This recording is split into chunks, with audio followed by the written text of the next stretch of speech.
네, 우리 박영훈 형제님의 진솔한 성찬 쉐어링 감사드립니다. 그 이야기를 듣고 있어도 막 화가 나죠. 네, 참 그 분노가 전이가 되는 듯한 느낌이 들었는데요. 정말 잘못했더라면 박모 의사가 뭐 이런 기사가 날 수도 있었던. 네, 우리 삶에 참 온갖 여러 가지 어려운 일들이 늘 가로막는 것 같습니다. 원래 우리는 그런 사람이 아니지만 하나님께서 우리를 그리스도 안에서 지켜주시기 때문에 오늘 우리가 이런 모습으로 살아있는 것 아닌가 하는 것을 또 되새기는 좋은 시간이었습니다. 감사드립니다. 오늘 설교의 제목은 성령을 통해입니다.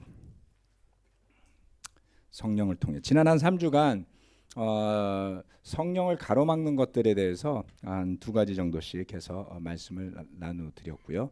오늘은 그 성령을 통해 우리에게 어떤 일들이 일어나는지를 말씀을 통해 함께 같이 묵상하고 또 생각해보는 그런 시간을 가졌으면 합니다. 주제 말씀 로마서 5장 5절로부터 9절 말씀인데요. 우리가 익히 잘 아는 구절들입니다. 이 말씀 앞에 조금 길지만 함께 같이 읽어보도록 하겠습니다. 시작. 이 희망은 우리를 실망시키지 않습니다. 하나님께서 우리에게 주신 성령을 통하여 그의 사랑을 우리 마음속에 부어주셨기 때문입니다. 우리가 아직 약할 때 그리스도께서는 제때에 경건하지 않은 사람을 위하여 죽으셨습니다. 의인을 위해서라도 죽을 사람은 거의 없습니다. 더욱이 선한 사람을 위해서라도 감히 죽을 사람은 드뭅니다. 그러나 우리가 아직 죄인이었을 때에 그리스도께서 우리를 위하여 죽으셨습니다. 이리하여 하나님께서는 우리들에 대한 자기의 사랑을 실증하셨습니다. 그러므로 지금 우리가 그리스도의 피로 의롭게 되었으니 그리스도로 말미암아 하나님의 진노에서 구원을 얻으리라는 것은 더욱 확실합니다. 아멘. 우리 모두가 예수님의 십자가를 공부할 때 같이 공부하는 아주 중요한 구절이기도 합니다. 성령은 하나님의 능력으로 우리 가운데 오셨고 일하시고 움직이고 있습니다. 그런데 그런 하나님으로부터 온 성령이 무엇을 가능하게 하는 것일까요? 이 말씀에 의하면 성령은 바로 하나님의 사랑이 우리 속에 부어지는 통로가 된다라고 하고 있습니다. 그렇다면 그렇게 부어진 그 하나님의 사랑은 우리 속에 들어와서 또 무엇을 하는 것일까요? 성령을 통해 하나님의 사랑을 부어주십니다 라고 이야기하고 있습니다. 사도 바울이 로마의 형제 자매들에게 호소했던 것은 바로 이것이었습니다. 죄인이었을 때에, 약했을 때에 경건하지 않은 사람을 위하여 죽어주셨습니다. 의인을 위해서라도 죽을 사람은 거의 없습니다. 이렇게 이야기를 했습니다. 선한 사람을 위해서라도 감히 죽을 사람은 드뭅니다. 그러나 우리가 아직 죄인이었을 때에 그리스도께서 우리를 위하여 죽으셨습니다. 우리가 죄인이었을 때에 그리스도께서 우리를 위하여 죽으신 일을 생각을 해봅시다. 바울이 왜 이것을 강조하며 무엇을 전하고자 했는지 잠시 돌아볼 수 있으리라 생각합니다. 하나님의 사랑이 부어지는 통로가 바로 성령이었는데요. 바울에게는 이것이 아주 분명한 사실이고 현실이었습니다. 저와 여러분에게 있어서 그리스도 예수의 죽음이란 것은 2000년 전에 일어난 하나의 사건이지만 그래서 믿음의 눈을 통하지 않고는 잘 보거나 느끼기 어려운 일이기도 합니다. 그러나 사도 바울에게 있어서 그것은 현실이었고 그는 그곳에 있었기 때문에 가슴에 와닿는 삶으로 느낄 수밖에 없는 사건이었습니다. 그는 그리스도 예수의 죽음에 대한 소식을 분명히 알고 있었습니다. 그리고 그는 그것을 마땅한 일이라고 여겼다라고 성경은 이야기하고 있습니다. 우리 모두가 잘 알듯이 그는 분노에 차서 그리스도의 죽으심과 부활을 전하는 그 스데반이 죽어야만 한다고 확신했고 그의 순교 현장에 기꺼이 그는 동참했습니다. 바울은 분명 죄 가운데 있었습니다. 그리스도 예수는 바로 그런 때, 즉 바울이 아직 죄인이었을 때에 그를 위해 죽으셨던 것이죠. 바울이 예수 그리스도를 전혀 믿지 않을 뿐더러 그를 신성모독하는 죄인이라고 여겼었던 그때 예수님이 십자가에 매달렸던 것이었습니다. 바울은 이론적으로 이 말씀을 전하는 것이 아니라 자신이 겪은 일을 전하는 것입니다. 바울의 입장에서 과연 다른 죄인을 위해서 자신이 그와 같은 희생을 할 수 있었을까라고 반문해 본다면 상상할 수 없었던 일이었을 것입니다. 그는 죄인을 위해서 무엇을 하거나 희생할 생각이 없었을 것입니다. 왜요? 율법을 지키는 사람들에게 있어서 죄인은 심판의 대상이었고요. 율법에 따르면 내가 부정하지 않기 위해서, 더럽혀지지 않기 위해서는 부정한 것들이나 부정한 사람은 피해야 하는 대상이었기 때문에 그렇습니다. 따라서 가장 거룩한 하나님의 아들이 어떻게 부정하고 죄 가운데 있는 죄인들을 위해서 목숨을 내어놓는 일 같은 것을 상상이나 할 수 있었을까요? 그것은 분명 신성모독이라 여겼던 것입니다. 그런 바울이 스데반을 죽이고 나서는 심지어 더 많은 그리스도인들을 죽이기 위해 다마스커스로 가는 길에 그는 주님의 음성을 듣게 되었습니다. 믿을 수 없는 일이 일어났죠. 그의 머리가 얼마나 혼란스러웠을지 상상이 가십니까? 3일 밤낮을 눈이 깜깜해져 있는 동안 그는 고민하고 고민했어요. 무엇을요? 어떻게 이 예수의 목소리가 지금 나에게 들리고 내 눈이 어두워질 수 있었을까? 그는 이미 죽었고 끝난 일인데, 죽었어야 했던 죄인인데 이제 그 사람이 지금 살아서 내 눈을 멀게 하고 있구나. 더 나아가서는 어떻게 이런 일이 있을 수 있을까? 죄인을 위해서 가장 거룩한 분이 목숨을 버리다니. 그는 이런 사랑을 본 적이 없었습니다. 우리 또한 바울과 마찬가지로 상상하기 어렵죠. 죄인을 위해서 저와 여러분이 무엇을 희생할 수 있을까요? 우리가 희생이라고 여기는 것들은 어찌 보면 그것을 폄하하고 싶진 않지만 우리의 여유의 산물일 수도 있습니다. 정말 도저히 용서할 수 없을 것만 같은 그 순간에 그 사람을 위해 희생하는 일이 우리에게 가능하긴 한 것일까요? 결코 양보할 수 없는 것을 양보했거나 결코 용서할 수 없는 일을 용서했거나 결코 희생할 수 없는 것을 희생해 본 적이 있는지 한번 스스로에게 반문해 봅시다.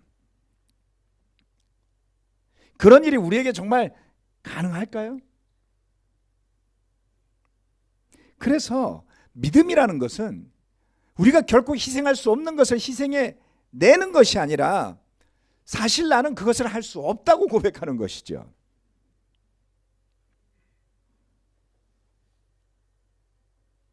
우리 박영훈 형제의 고백처럼 정말 성령님의 인도하신 가운데 잘 참으신 거지 털끝만큼도 화가 나지 않고 오히려 그 사람을 위해 내가 기꺼이 희생하리라. 오늘의 모든 일정이 망쳐진다 할지라도 나는 당신을 위해서 이 차 앞에서 기다리겠습니다. 우린 그렇지 않아요.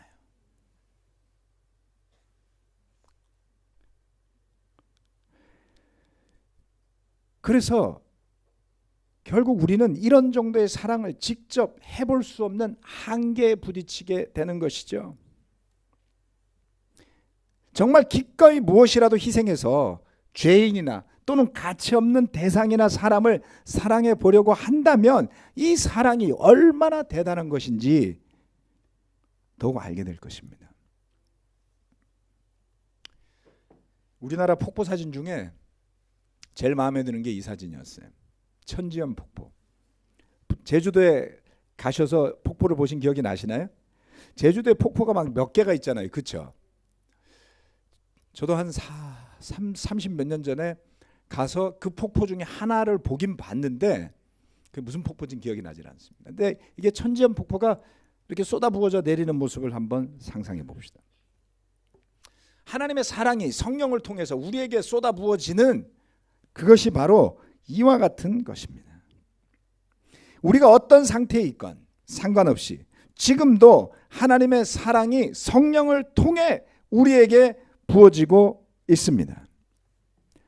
그것이 우리의 영혼을 살리고요.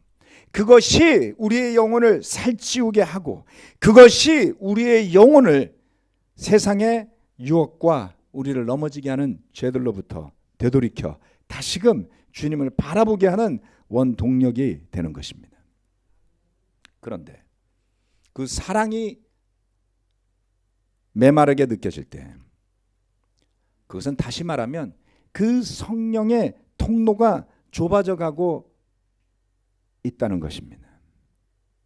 하나님의 사랑이 풍성하게 내 삶에서 체험되어지지 않는다면 우리의 영혼이 메말라가고 있는 것이죠. 거기에는 어떤 핑계도 있을 수 없습니다. 지난 3주간 몇 가지 우리의 성령을 근심하게 하고 메마르게 하는 것들에 대해 나누었습니다. 그것이 전부는 아닙니다만 참고가 되리라 생각합니다. 그런데 그런 일들이 궁극적으로 우리로 하여금 그 하나님의 사랑의 물길을 메마르게 하고 그리고 끊어내버리는 길로 우리를 밀어내고 있는 것이죠.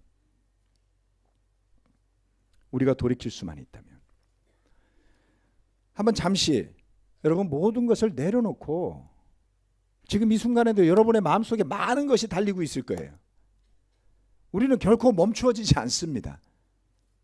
뭔가가 우리 머릿속을, 뭔가가 우리 마음속을 전혀 논리적이지 않고요. 전혀 이성적이지도 않고요. 하여간 우리는 알 수 없어요. 그게 정답인 것 같습니다. 과학자들도 그렇게 이야기하죠. 알 수 없다고요. 그런데 잠시나마 그런 것을 내려놓고 우리의 마음에 떠올려 봅시다. 날마다 그 충만하고 풍성한 주님의 사랑을 그대로 받아서 우리가 누릴 수 있다면 우리의 하루하루가 얼마나 달라질까요?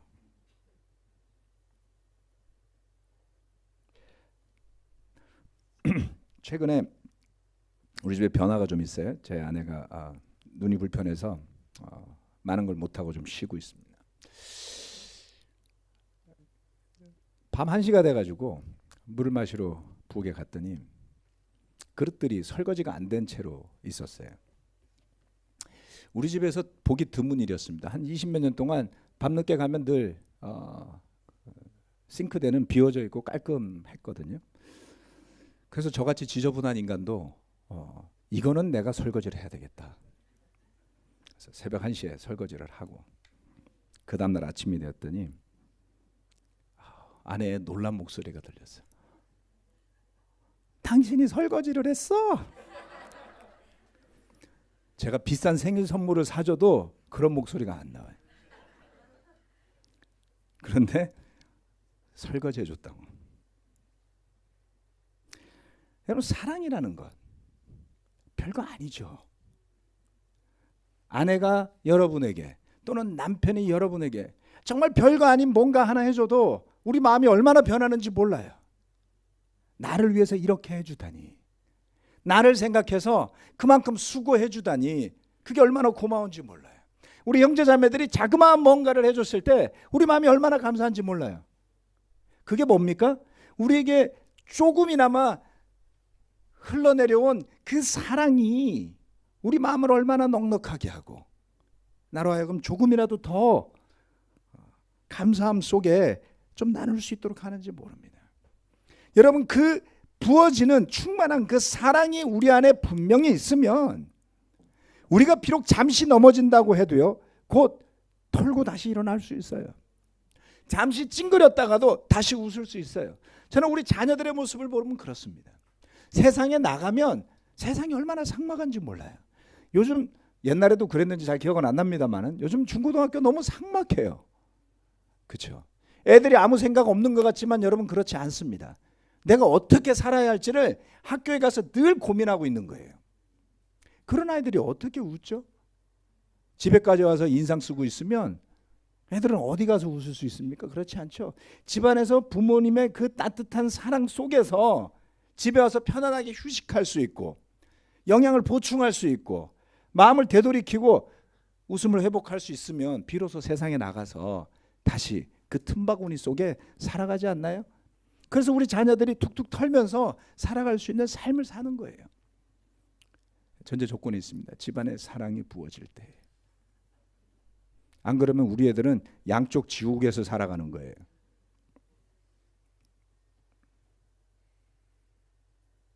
잠시 찡그리다가도 우리가 다시 웃을 수 있는 이유는 그 하나님의 사랑의 힘이 크기 때문에 그렇습니다. 우리 자녀들이 힘든 세상 속에서도 용기를 잃지 않고 버티는 이유는 든든한 버팀목이 되어주는 부모님의 사랑이 있기 때문이고, 교회에서 자라나면서 언젠가 믿음이 성장해서 그보다 더 큰 하나님의 사랑이 있다는 것을 알 때 얼마나 든든하게 서 있을 수 있을까요? 여러분도 기도를 하실 겁니다. 기도를 드릴 때에 우리가 주님께 구할 일도 많지만 기도를 하다 보면 감사하는 마음이 또 그 감사를 기도로 표현하게 되죠.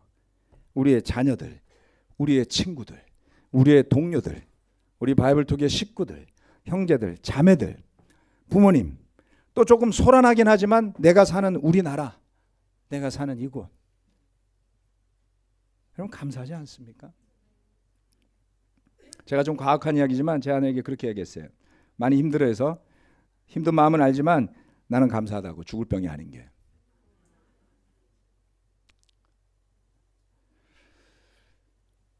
불편하죠.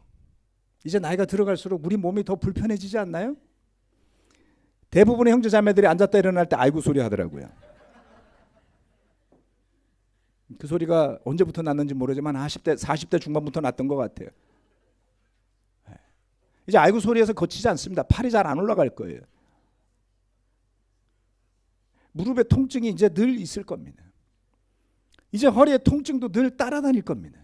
눈도 침침해지고 귀도 침침해질 겁니다. 여러분, 그게 우리 앞에 남아있는 삶이라고 생각하면 우울해지죠? 아니요. 두 팔을 쓰게 해주시고 두 발로 걷게 해주시고 얼마나 열심히 쓰고 살았는지 모르겠어요. 제가 운동을 너무 많이 해서 그런지 오른쪽 팔꿈치, 오른쪽 손목이 아픕니다. 뭐 물건을 집어들 때도 아파요.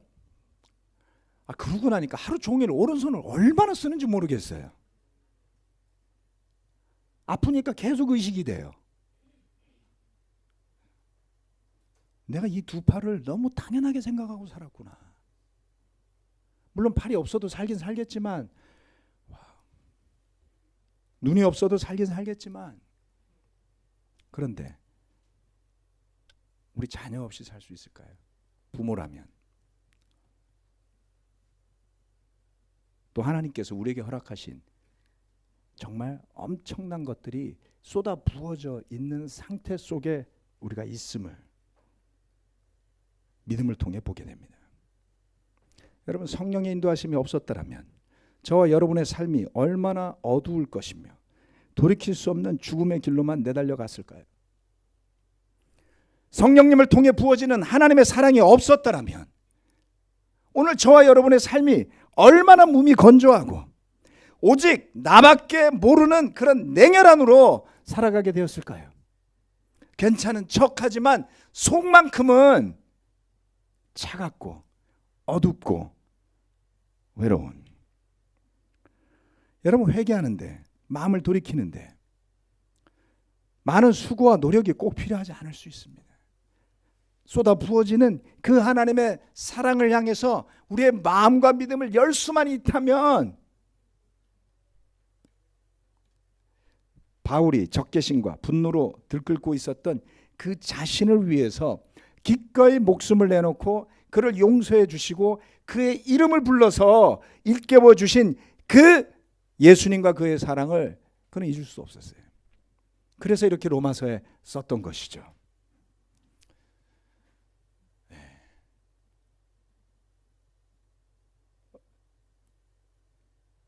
두 번째,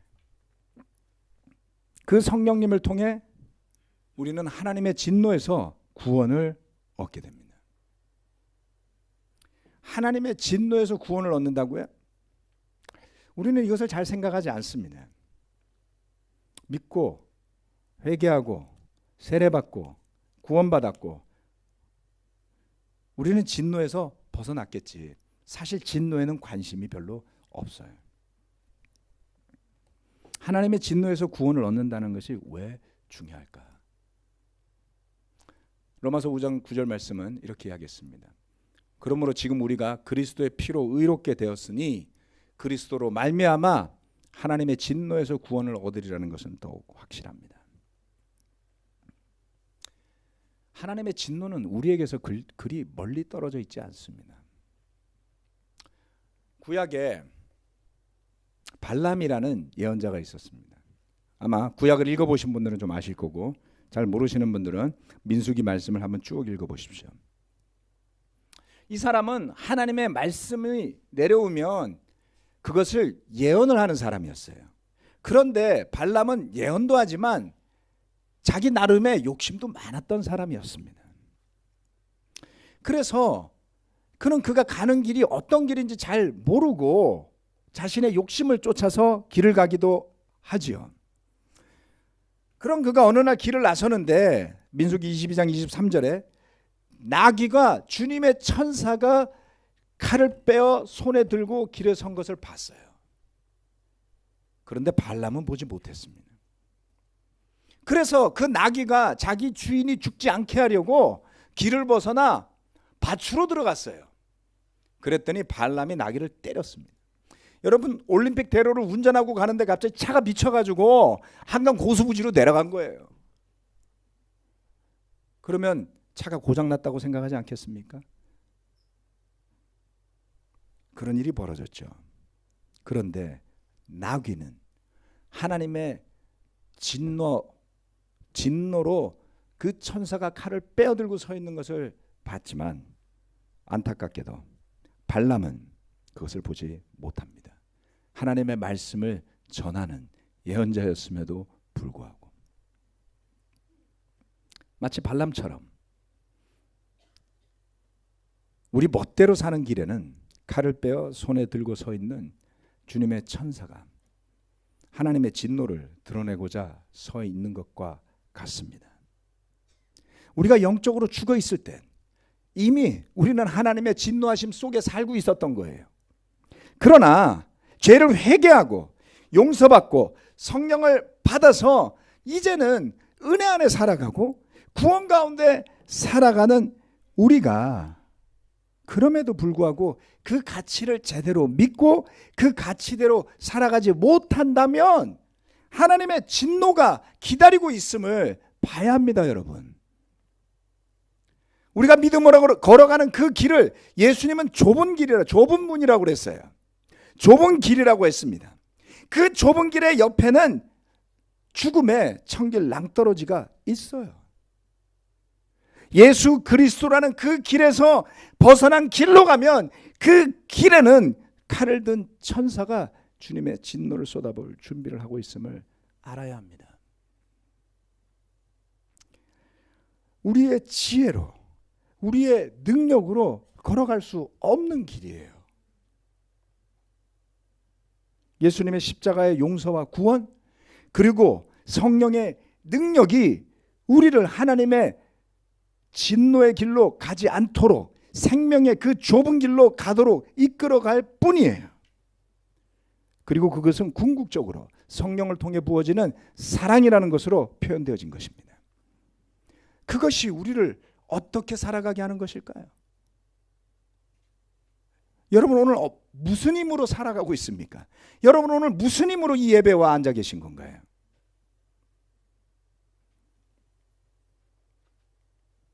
갈라디아서 2장 19절에서 20절 말씀입니다.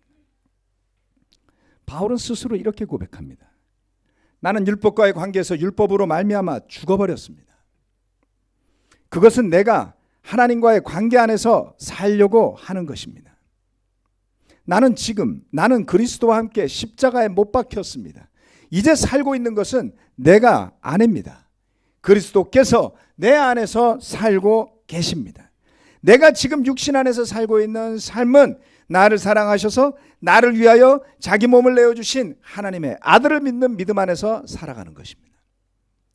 율법, 바울은 자신의 삶의 틀이자 규범이었던 율법과 그리고 그리스도의 사랑을 대비시켜서 이야기하고 있습니다.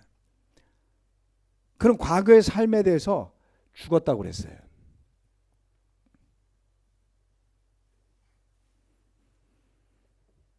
그러나 그리스도를 통해 나타난 하나님의 사랑, 조금 전 읽었던 5절 말씀처럼 5장 5절 로마서 5장 5절의 말씀처럼 성령님을 통해서 부어주신 그 사랑 때문에 이제는 다른 삶을 살게 되었다.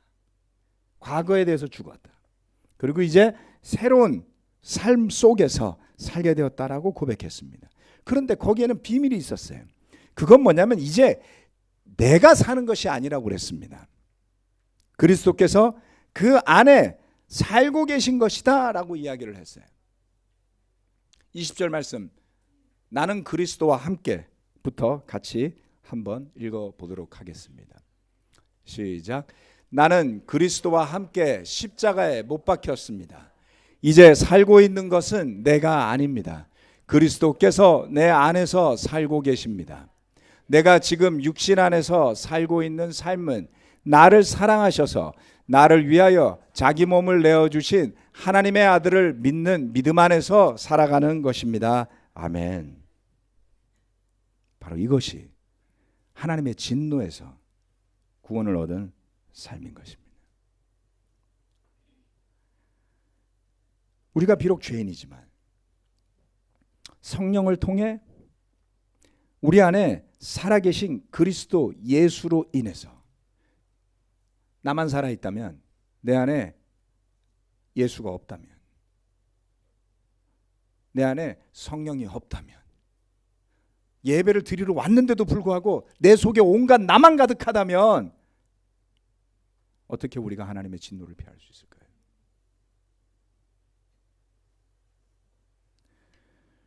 성령을 통해 부어주신 사랑이 왜 그리고 얼마나 중요한지를 저는 참 오랜 시간이 지나서야 깨닫게 되었습니다. 제가 해왔던 많은 수고들, 많은 헌신들, 많은 노력들, 여러분이 해왔던 많은 수고와 헌신과 노력들 모두 가치가 있었다고 저는 믿습니다. 하지만 그런 것들이 때로는 아주 자주 저를 교만하게 했고요. 그리고 아주 자주 남을 판단하고 정죄하는 잣대가 되기도 했습니다. 내가 했던 그것들이 그래서 많은 죄를 짓기도 했습니다. 저는 수고와 헌신을 평가절하하고자 함이 아닙니다. 그러나 그것이 쌓아올린 탑이, 우리의 수고와 헌신이 쌓아올린 탑이 잘못되면 그리스도의 십자가를 통해서 세운 그 구원과 은혜를 헛되게 하는 우리의 우상이 되더라는 것이죠. 그래서 성령을 통해 부어져 내려서 들어와야 하는 그 사랑의 물줄기를 흩어놓고 끊어놓고 해방시키는, 그래서 내가 죽어가고 있는데도 그것을 자극할 수도 없는 딱딱한 상태에 떨어지게 하더라는 것입니다. 제가 이것을 어떻게 할까요? 저도 가봤으니까요. 그래서 그 상태에 있는 형제 자매들을 보면 마음이 너무 아파요. 거기에 있지 마시라고요. 죽을 수 있어요. 영적으로 죽을 수 있어요. 그래서 기도드렸어요. 저는. 주님, 불쌍히 여겨주십시오. 원하지 않아도 그 마음이 제 속에서 저를 사로잡아서 저를 죽게 하고 있습니다. 제 힘으로 벗어날 수가 없어요. 여러분 하실 수 있으세요? 없어요. 와우. 내가 그렇게 오랜 시간을 제자로 살아왔는데 안 돼요.